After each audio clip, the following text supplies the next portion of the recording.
எல்லாருக்கும் வணக்கம் and sorry for late update. ஏன்னா அந்த வீடியோ நேற்று நம்ம எடுத்துகிட்டு இருக்கும் போதே என்னோடய ஃபோனில் பேட்டரி முடிஞ்சு வீடியோ கொலாப்ஸ் ஆகிடுச்சு, ஃபுல்லாக வீடியோ கொலாப்ஸ் ஆகிடுச்சு.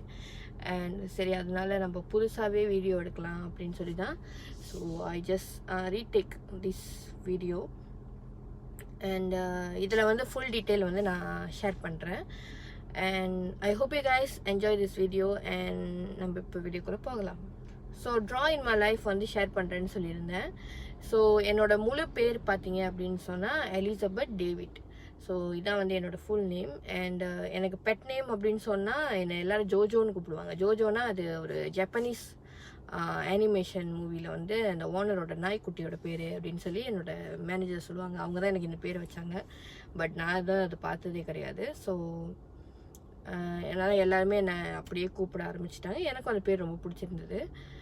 ஸோ அண்ட் தென் நான் பிறந்தது வளர்ந்தது எல்லாமே கேரளில் தான். அண்ட் எனக்கு ஒரு ஸ்மால் ஃபேமிலி. எனக்கு ஒரு எல்டர் சிஸ்டர் இருக்காங்க, ஒரு யங்கர் சிஸ்டர் இருக்காங்க. நாங்கள் மொத்தம் 3 பொண்ணுங்க வீட்டில். அண்ட் ஆஃப்கோர்ஸ் அம்மா அப்பா இருக்காங்க. அண்ட் என்னோட எல்டர் சிஸ்டருக்கு அவங்களுக்கு மேரேஜ் ஆகிடுச்சு. ஸோ அவங்க மேரேஜ் ஆகி அவங்களுக்கு ஒரு குட்டி பையன் இருக்கார். ஸோ அந்த ஃபோட்டோ முடிஞ்சால் நான் அட்டாச் பண்ணுறேன். ஸோ அண்ட் என்னோட younger sister she's college student. இப்போ தான் காலேஜ் முடிச்சு இன்டர்ன்ஷிப்காக வெயிட் பண்ணிகிட்ருக்காங்க. அண்ட் நான் நடு சென்டரில் இருக்கேன். ஸோ நடு சென்டரில் நம்ம பிறந்து வாழ்ந்தது எல்லாமே கோலாலம்பூரில் தான். அண்ட் ஃபஸ்ட்டு நாங்கள் எங்கே இருந்தோம் அப்படின்னு சொன்னால் ஸ்லாங்கூர் சைட்டு தான் நாங்கள் ஃபஸ்ட்டு இருந்தது. அங்கே தான் அப்பா வீடு வாங்கி அங்கே இருந்தோம். பட் சில சூழ்நிலை காரணமாக எங்களால் அங்கே முழுசாக ஸ்டே பண்ண முடியல. ஸோ 15 வயசுலேயே நாங்கள் கேலுக்கு மூவ் ஆன் பண்ணிட்டோம், லைக் சுங்காய்பிசி ஏரியாவில். ஸோ சுங்காய்பிசி ஏரியாவில் ஒரு ஃபியூ இயர்ஸ் நாங்கள் இருந்தோம். ஒரு I think more then 3 years அங்கே ஸ்டே பண்ணியிருந்தோம். என்னோடய ஸ்கூல் டைமெல்லாம் முடித்ததுக்கப்புறம் நான் வேலைக்கு போகிற கட்டத்தில் ஸோ வி கேம் டேசப்பத்தாலிங். டேசப்பத்தாலிங்கும் சுங்காய்பிசியும் ஏறக்குறைய கொஞ்சம் கிட்ட தான், ரொம்ப டிஃப்ரெண்ட்டுன்னு சொல்ல முடியாது. ஸோ டேசப்பத்தாலிங் கொஞ்சம் இன்னும் முன்னுக்கலாம். ஸோ சுங்காய்பிசி கொஞ்சம் தொலைவாக இருக்கும், அந்த மாதிரி முன்னுக்கு அப்படி இருக்கும். அண்ட் ஃபஸ்ட்டு நான் காலேஜ் எதுவும் படிக்கலை. நான் என்னோடய படிப்பை எஸ்பிஎம் சொல்லுவாங்க.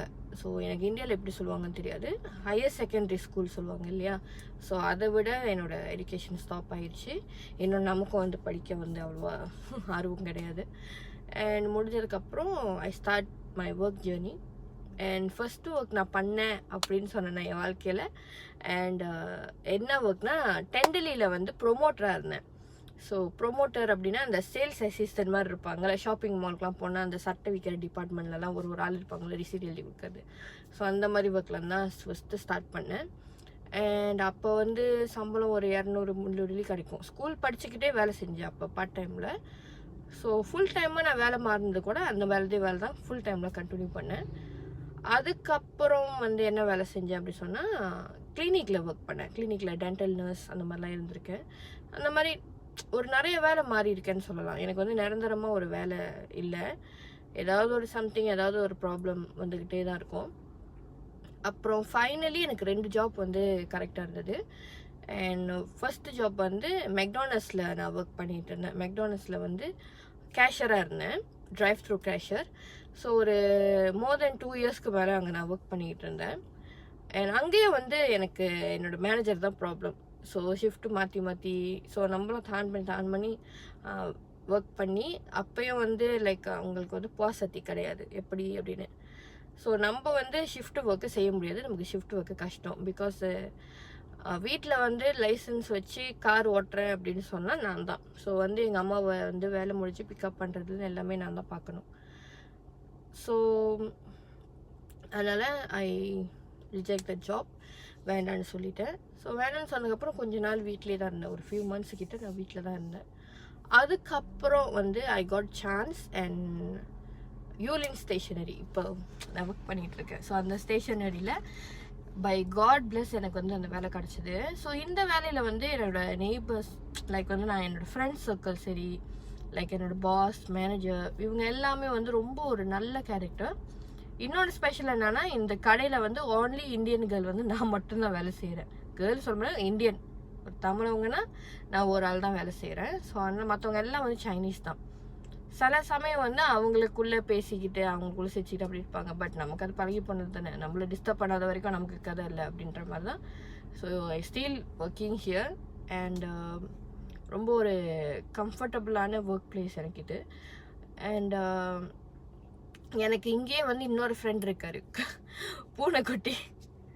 ஸோ இந்த வீடியோவில் நான் அட்டாச் பண்ணுறேன். கடைசியாக அவரோட சேட்டிங்லாம் வந்து ஒன்றா ஒரு இதில் அட்டாச் பண்ண பார்க்குறேன். அண்ட் அவன் பேர் வந்து தோஃபுன்னு வச்சுருக்கோம். தோஃபுன்னா என்னன்னா, லைக் அந்த பன்னீர் சொல்லுவாங்க இல்லையா, அந்த பன்னீர் இப்படி இருக்கும், பாக்ஸுமாக இருக்கும். அதே மாதிரி சைனீஸில் சோயாபீன் மில்க் வச்சு அதை செய்வாங்க, அதுதான் வந்து தோஃபு. அண்ட் அவர் வந்து வெள்ளைன்னு இருப்பார். ஸோ அதனால் வந்து நாங்கள் தோஃபுன்னு பேர் வச்சுட்டோம் அவருக்கு. ஸோ இது வரைக்கும் என்னோடய ஜேர்னி இப்படி தாங்க. அண்ட் இப்படியே போயிட்டுருக்கு. அண்ட் ஆரம்பத்தில் வந்து வேலை செய்யும் போது நமக்கு வந்து பெருசாக டிரான்ஸ்போர்ட் வசதிங்க எதுவுமே கிடையாது. பட் காட் கிரேஸ் ஒரு 3 இயர்ஸ்க்கு முன்னாடி தான் நான் என்னோடய கார் வந்து நான் வாங்கியிருந்தேன். ஆக்சுவலி என்னோடய கார் எடுத்த ஃபோட்டோ வந்து என்கிட்ட இல்லை இப்போது. ஏன்னா அன்றைக்கி அந்த செல்லர் வந்து பிடிக்கும் போது அவங்க வந்து எனக்கு ஃபோட்டோ கொடுக்கல. ஸோ இல்லைனா வந்து நான் ஃபோட்டோ அட்டாச் பண்ண முடியும். அண்ட் இப்போ வந்து காட் கிரேஸ், இறைவனோட அருள் அண்ட் இதெல்லாம் சேர்த்து எனக்கு ஒரு நல்ல லைஃப் கிடச்சிருக்கு. அண்ட் இன்னொன்று வந்து நிறைய பேர் வந்து டிக்டாக்ல கேட்குறாங்க இந்த கேள்வி, உங்களுக்கு வந்து எப்போ கல்யாணம் ஆகிடுச்சா அதெல்லாம் கேட்குறீங்க. அண்ட் எனக்கு இன்னும் கல்யாணம் ஆக கிடையாது. I am still single. And வந்து நம்ம வாழ்க்கையில் வந்து எல்லாத்தையும் முடிச்சிருவோமே, என்னென்ன நம்ம என்ன அச்சீவ் பண்ணணும். என்னோட அடுத்த அச்சீவ்மெண்ட் என்ன, இப்போ நான் எனக்குன்னு ஒரு கார் இருக்குது. ஸோ என்னோட அடுத்த அச்சீவ்மெண்ட் வந்து வீடு தான். ஸோ எப்போ நம்ம வீடு வாங்குறோமோ அது வரைக்கும் நமக்கு கடவுளோட இது இருந்தது அப்படின்னு சொன்னால் கண்டிப்பாக I don't know who is that காய் want to married me. I am still waiting. அவ்வளோதாங்க. ஸோ இதுதான் ட்ரா இன் மை லைஃப், என்னோடய ஃபுல் ஸ்டாரி. ஸோ அங்கே கொஞ்சம் இதாக சொல்லியிருப்பேன், இருந்தாலும் பெருசாக எடுத்துக்காதீங்க, மன்னிச்சுக்கோங்க. என்னால் முடிஞ்ச அளவுக்கு இந்த வீடியோவில் வந்து நான் என்னை பற்றி ஷேர் பண்ணியிருக்கேன். அண்ட் இந்த வீடியோ வந்து எனக்கு காரில் உட்காந்துட்டு வீடியோ எடுக்கிறது தான் வந்து கரெக்டாக இருந்தது. அதனால தான் சரி இப்போ நான் வீடியோ எடுக்கிறேன். வாட்சிங் மை வீடியோ அண்ட் என்னோடய வீடியோ பார்த்ததுக்கும் இது வரைக்கும் உங்களோட சப்போர்ட்டு கொடுத்ததுக்கும் எல்லாத்துக்குமே ரொம்ப ரொம்ப ரொம்ப நன்றி. அண்ட் மறக்காமல் என்னோடய சேனலை சப்ஸ்கிரைப் பண்ணுங்கள், பக்கத்தில் இருக்கிற பெல்லையும் அடிங்க. அப்போ தான் நான் என்ன வீடியோ போட்டாலும் உடனே உங்களுக்கு நோட்டிஃபிகேஷனில் வரும். So thank you so much.